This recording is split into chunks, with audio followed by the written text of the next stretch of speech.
Welcome back to a new episode of Porsche Top 5. Today's episode is dedicated to a very special Porsche, the legendary and incomparable 935/78, better known by its nickname, Moby Dick. But we'll also have a look at the reinterpretation of 2018. So let's start with the elephant in the room, or rather, the whale. Top 5, the long tail. In motorsports, performance and weight reduction are at least as necessary as the best possible airflow.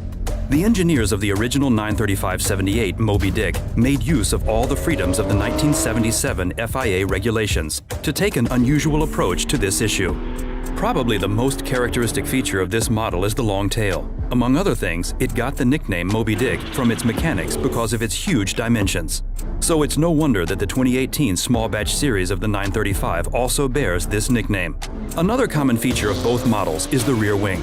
Of course, the technical progress becomes evident at first glance, but the wing can only be adjusted manually as in the old days. But enough about the rear end. Let's take a look at the front. Our top 4, the flat nose. Both race cars have visually not much in common with their conventional base models. The nose of the 935/78 is extended further forward and has a large opening for the oil and intercooler. This makes it much larger than other 935 models. The 2018 935 has a classic flat nose. The round headlights were exchanged for 4 LED strips. The air intakes are also larger than on the basic model. But enough about optics and aerodynamics. Let's get to some loud facts. Our top 3, sound.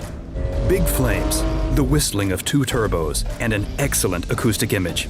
This is probably the best way to describe the brute sound backdrop of Moby Dick with its supercharged and air-cooled boxer engine. How does the model from 2018 sound in comparison? It's best if we listen for ourselves. Let's start the engines.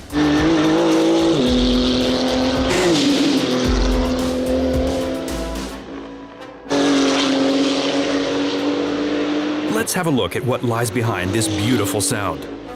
The engine.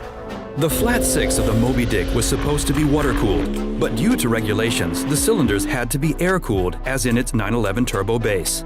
All in all, the 3.2-liter boxer engine was a true powerhouse. The technology of the club race car is based on the 911 GT2 RS. This also includes the engine, which is mostly identical to the high-performance production car. For our top 1, we take a look into the past and show why Moby Dick became a legend. With world-famous racing driver Jackie Ickx at the wheel, the 935/78 qualified for pole position for the Silverstone 6 Hours. In this race on 14th of May 1978, Moby Dick delivered its first and only race victory. The 24 Hours of Le Mans just a month later was somewhat of a different story.